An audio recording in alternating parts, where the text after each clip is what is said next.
1। हमारे बाप दादे भी कैसे घामर थे जो मक्खन खाते थे। बताए, मक्खन भी कोई खाने की चीज है। खट्टी खट्टी डकारें आती हैं, पेट तूंबे की तरह फूल जाता है और बुड़बुड़ाने लगता है कि जैसे अली अकबर सरोद बजा रहे हों या कोई भूत पेट के भीतर बैठा हुक्का पी रहा हो।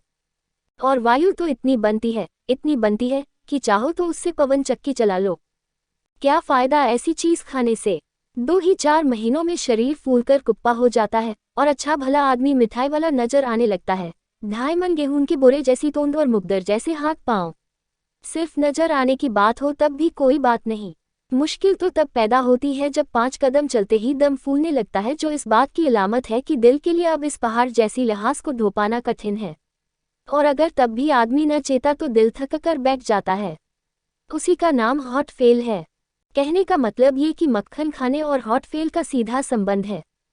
जब ही तो डॉक्टरों ने मक्खन खाने पर एक सिरे से रोक लगा दी है। कोई समझदार आदमी अब मक्खन नहीं खाता। जब तक पेट शेट की गड़बड़ी तक की ही बात लोगों को मालूम थी तब तक फिर भी थोड़ी बहुत छूट थी, लेकिन दिल का मामला तो आप जानते ही है, बहुत संगीन होता है। किसे अपनी जान भारी है जो मक्खन खाने जाए, लेकिन आदत छूटते छूटते भी काफी समय लगा। वो तो जब यहाँ वहाँ 150 हार्दिक दुर्घटनाएं हुई तब असल में लोगों के कान खड़े हुए। और अब तब तो ये हाल है कि पढ़े लिखे लोग दूर से ही मक्खन को प्रणाम करते हैं। ना बाबा, अपना मक्खन अपने पास ही रखो, हमें नहीं खाना कोई मक्खन वक्खन। बिल्कुल ठीक बात है। मक्खन एक तरह का मीठा जहर है, उसके पास भी नहीं फटकना चाहिए।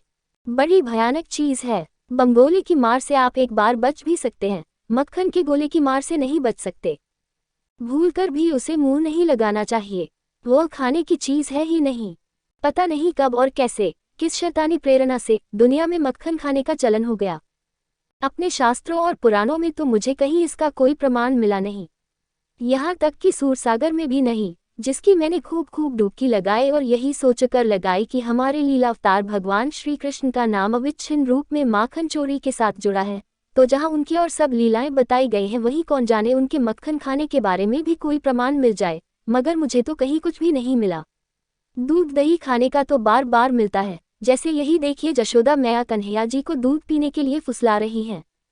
कचरी को पे पेहू लाल, जासो तेरी बेनी बड़े। तो कन्हैया जी कचरी का दूध पीने लगते हैं, मगर बेनी वेनी कुछ बढ़ती नहीं तो एक रोज वह अपनी माँ को उलाहना देते हैं। मैया कबही बढ़ेगी चोटी, कितनी बार मोही दूध पियक भाई, यह अछूं है छोटी। फिर एक जगह कन्हैया जी दही रोटी की फरमाइश करते भी दिखाई देते हैं। गोपाल राय दधी मानगर करू रोटी। कन्हैया जी और बलराम दोनों भाई एक जगह सवेरे सवेरे झगड़ा करते भी दिखाए गए हैं। कटोरा प्राथी दधी घृत सु मिठाई खेलत खात गिरा वहीं झगड़त 2 भाई। दूध के बाद मामला दही पर पहुंचा, फिर दही से घी और मिठाई पर पहुंचा, लेकिन मक्खन का कहीं नाम नहीं। यहाँ तक कि जहाँ उनके कलेवे का विस्तृत वर्णन है वहाँ भी नहीं। उठिए श्याम कलेव की जय, मनमोहन मुख निरक्त जी जय। खारिक दाक खोपरा खीरा केरा आम ऊख रस सीरा, श्रीफल मधुर चिरौंजी आनी, सफरी चिवरा अरुण खुबानी, घेवर फेनी और सुहारी, खोवा सहित खाहू बलिहारी, रची पिराक लाडू दधी आनो, तुमको भावत पुरी संधानो, तब तमोल रची तुम ही खवावा, चूरदास पनवारी पावों। कैसी चौड़ी सूची है जिसमें कितने तरह के मेवे, मिठाइयाँ, फल फलारी, ये वो सभी कुछ हाजिर है। यहाँ तक कि मुखशुद्धि के लिए पनवाड़ी सूरदास अपना पान लेकर भी मौजूद है, लेकिन आप भी चाहे तो बाँच जाए, ऊपर से नीचे तक मक्खन का कहीं नाम भी नहीं। उस दिन कन्हैया जी की मनपसंद कुछ चीजें छूट गई थी कलेवे में, तो अगले रोज वो भी पेश की गईं। खारिक दाक चिरौंजी किसमिस उज्ज्वल गरी बादाम, सफरी सेव छुहारे पिस्ता जे तरबूजा नाम। अरु मेवा बहु भांति भांति हैं, शतरस के मिष्ठान, लेकिन इस नई सूची में भी मक्खन का कहीं अता पता नहीं। चलिए मैं ये भी माने लेता हूँ कि कन्हैया जी को कलेवे में मक्खन खाना नहीं पसंद था। यो सही या गलत, दुनिया में चलन इसी का ज्यादा है। वो लंच के साथ मक्खन लेना पसंद करते थे, लेकिन इसका भी कोई प्रमाण नहीं मिलता। सब जानते हैं कि जसोदा जी अपने लाडले को हमेशा उसकी रुचि की चीजें जुटाकर उसके आगे परोसती थी, मगर मक्खन का तो यहाँ भी कहीं नाम नहीं। चलो लाल कुछ करो बियारी, निबुआ सूरन आम अथानु और करौंदनी की रुचि न्यारी। बार बार यूं कहती जसोदा, कही लिया वह रोहिणी महतारी। चलो जाने दो, उस दिन के मेनू में मक्खन न रहा होगा। लीजिए और एक दिन का मेनू कार्ड। कमल नैन हरी करौन बियारी, लुचुई लपसी सद्य जलेबी सोई जेवहू जो लगई प्यारी। घेवर मालपुआ मोती लाडू सघर खजूरी सरस सवारी। दूध बरा उत्तम दधी बाटी दाल मसूरी की रुचि न्यारी। अच्छो दूध ओटी धौरी को ले आई रोहिणी महतारी। सूरदास बलराम श्याम दो जयवहू जन्नी जाई बलिहारी। इस गहरी छानबीन से मुझे ये तो अच्छी तरह पता चल गया कि कन्हैया जी की सबसे मनभावन चीजें कौन कौन सी हैं। किसी दिन वो मेरे मेहमान हुए तो मैं वही चीजें उन्हें पेश करूंगा। अभी अभी कड़ाह से निकली हुई जलेबियां, घेवर मालपुआ मोतीचूर का लड्डू पूरी लपसी खूब औटाया हुआ धातक का दूध और इस सब तरमाल के साथ करौंदे की चटनी और मसूर की दाल। लेकिन मक्खन बेचारे की यहाँ भी कहीं गिनती नहीं। पता नहीं कन्हैया जी के बारे ये प्रवाद कहाँ से फैल गया कि उन्हें मक्खन खाना बहुत अच्छा लगता था, जबकि खुद बेचारे ने मुजरिम के कटघरे में खड़े होकर और निश्चय ही गीता हाथ में लेकर जसोदा मैया के सामने बार बार इसकी कसम खाई है कि मैं नहीं माखन खाओ।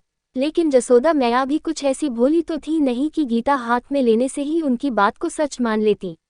उन्होंने जरूर आगे बढ़कर जवाब तलब किया होगा, तूने मक्खन नहीं खाया तो ये तेरे मुंह में कैसे लगा है। तब लीलावतार कन्हैया जी ने उनको पूरी बात बताई, कैसे क्या हुआ। ख्याल परे ये सखा सबई मिली मेरे मुख लिपटायो। जसोदा मैया निरुत्तर हो गई। लाल बिल्कुल ठीक कहता है, किसी के मुंह में मक्खन पोत देना कोई मुश्किल काम तो है नहीं। वो दिन था और आज का दिन है। कन्हैया जी के मुंह के इर्द गिर्द वह मक्खन ज्यों का त्यों पुता हुआ है और लाखों करोड़ों लोग माने बैठे हैं कि उनको मक्खन खाना अच्छा लगता था, जबकि इसका कहीं कोई प्रमाण नहीं है।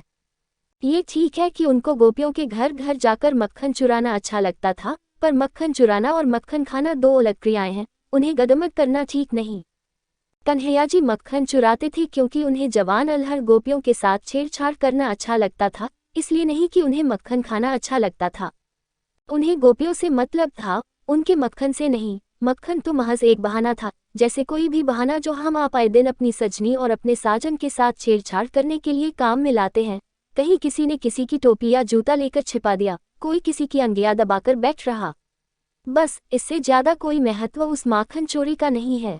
मैं दावे के साथ कह सकता हूँ कि कन्हैया जी को मक्खन खाना बिल्कुल अच्छा नहीं लगता था, यहाँ तक कि अगर कभी नंद जसोदा की जोर जबरदस्ती के कारण बेचारे को मक्खन खाना ही पड़ गया तो उसकी जान पर बनाई।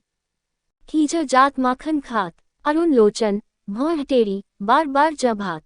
इससे ज्यादा कोई और कर ही क्या सकता है अपनी घोरतम अनिच्छा और अरुचि को व्यक्त करने के लिए। लेकिन कैसी अंधेर है कि लोग इतने पर भी अपना वही पुराना बेतुक राग लापे जाते हैं।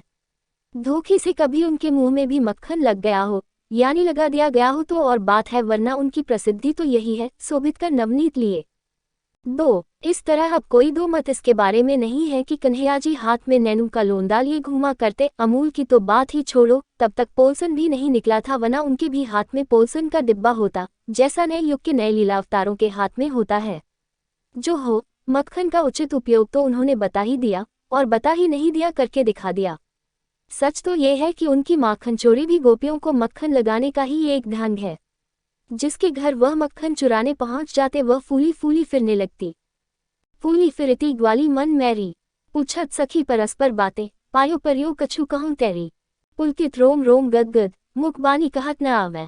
ऐसो कहा अही सो सखीरी, हमको क्यों न सुनावै। क्या कहे क्या सुनावे बेचारी, उसका तो खुशी के मारे हाल बेहाल है। और कन्हैया जी तो कन्हैया जी अंतर्यामी, सो आज इसके घर तो कल उसके घर मक्खन चुराने पहुंच जाते हैं, और किसी कारण से नहीं, उन्हीं गोपियों का मन रखने को। प्रथम करी हरी माखन चोरी, ग्वालिनी मन इच्छा करी पूरन, आपू भजे ब्रज खोरी। लेकिन इतने से न तो गोपियों का जी भरता था और न कन्हैया जी का, तो फिर कन्हैया जी उन्हीं गोपियों का मक्खन चुराकर उनको मक्खन लगाने लगे। लगाने क्या लगे, भरपूर जपोड़ने लगे दोनों हाथों से। गोपियां थी सब जैसी थी, भली बुरी भी, जैसा भगवान ने उन्हें बनाया था। कोई भद भद, कोई छरहरी, किसी की आंखें छोटी किसी की बड़ी, किसी की कमर मोटी किसी की पतली, किसी की नाक खड़ी किसी की चपटी, और हाँ, वो भी किसी के कैसे किसी के कैसे। लेकिन कन्हैया जी उन सभी को ऐसे मक्खन लगाते थे कि जैसे उन्होंने रीतिकालीन कवियों के साथ बैठकर विधिवत नायिका भेद का पारायण किया हो। फिर क्या पूछना है, उस मक्खन के लेप से वो सभी गोपियां पद्मिनी नायिकाएं बन जाती थी। किसी के बाल भौरे जैसे, किसी के काजल जैसे, किसी की आंखें मछलियों जैसी, किसी की हिरनियों जैसी, नाक सबकी सुग्गे की थोर, दांत सबके दाढ़िम, किसी की गर्दन सुराहीदार और किसी की शंख जैसी, नितंब सबके भारी भारी चिकने घड़े, कमर सबकी नदारद, जांघें जैसे किले के खंभे, बस कुछ पूछो मत, मक्खन का कुछ ऐसा ही चमत्कार है। ट्री, क्या कहना है, कन्हैया जी दुनिया को रास्ता दिखा गए मक्खन के सदुपयोग का। पहले तो एक अकेले वही थे, आज जिसे देखो वही शोभित कर नवनीत लिए। घरों में, बाजारों में, दफ्तरों में, कारखानों में, सब तरफ उसी की चलत फिरत है।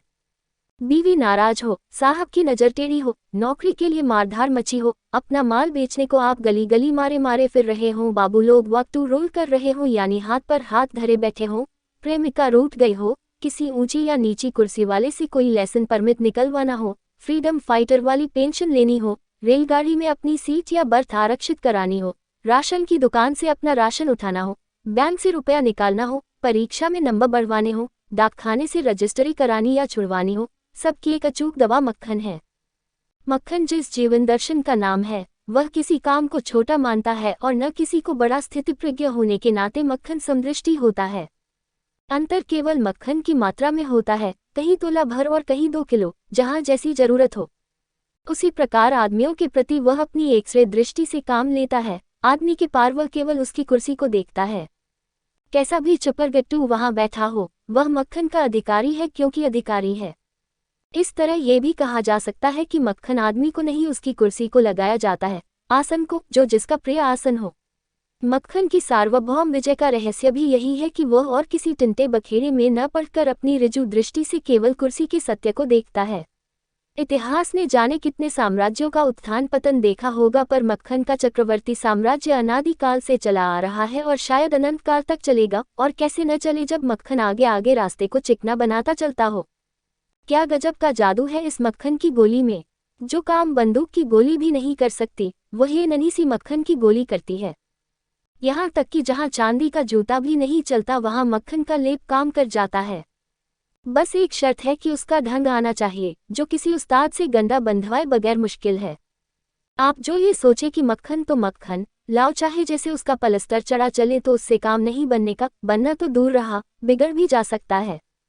मक्खन लगाना कोई गोबर पाथना नहीं है, लिया और चाहे जैसे फुहर हाथों से पात दिया, वह एक ललित कला है। जैसे चित्र में रंग लगाना, उसके लिए हल्की फुल्की कलात्मक उंगलियां चाहिए और चाहिए गहरी अंतर्दृष्टि।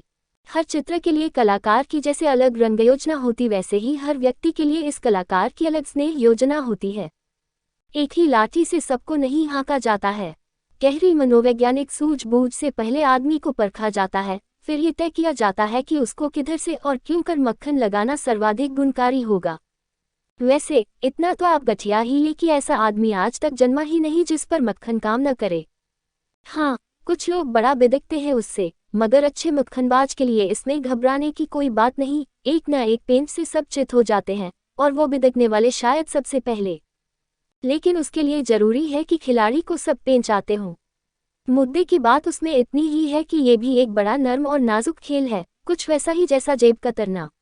वो हाथ की सफाई की पता भी नहीं चला और मक्खन लग गया जिसे लगाना था, और ऐसा भरपूर लगा कि उसकी चिकनाई चेहरे पर उतर आई और आंखों में एक नशा सा छा गया और मुखड़े पर एक अदद मुस्कुराहट जो छिपाए नहीं छिपती। अब मांग लो जो कुछ मांगना हो।